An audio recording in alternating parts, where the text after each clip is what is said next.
Mes chers compatriotes, le 12 novembre, le Parlement européen a voté à une large majorité le budget 2021 de l'Union européenne. Ce n'est qu'une étape dans le processus budgétaire, car il faut maintenant que le Parlement européen se réunisse avec le Conseil, qui représente les présidents et les chefs de gouvernement des États membres, pour fixer le budget définitif.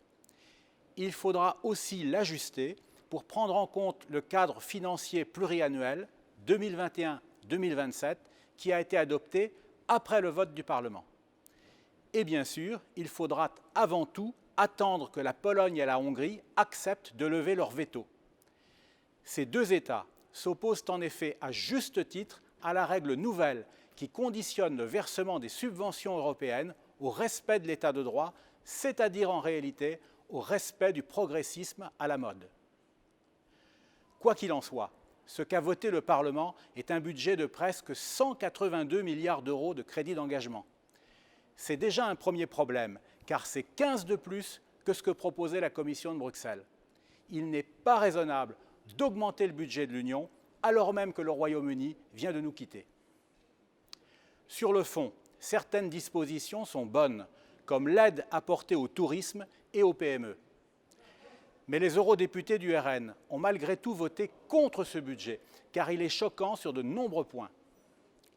D'abord, le Parlement explique lui-même qu'il a voulu augmenter le Fonds européen de la défense ainsi que le budget du Programme européen pour la santé. Or, la défense et la santé sont deux domaines qui relèvent, d'après les traités européens, de la souveraineté des États. Il est inacceptable que l'Union s'y immisce. Une défense européenne est illusoire, car on se bat et on meurt pour sa patrie, pas pour une entité technocratique comme l'Union européenne.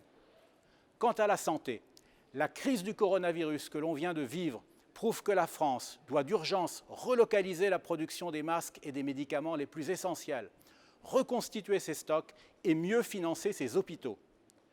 Cela n'exclut pas la solidarité entre États européens. Mais il faut à tout prix éviter de donner les clés de notre système de santé à la Commission de Bruxelles, car on sait d'avance ce que ça donnerait. Paupérisation des hôpitaux publics, vision comptable et ultralibérale de la politique de santé, lourdeur administrative. En dehors de cela, le Parlement veut aussi augmenter le fonds pour la gestion intégrée des frontières, c'est-à-dire soutenir le système Schengen qui a fait la preuve de son inefficacité.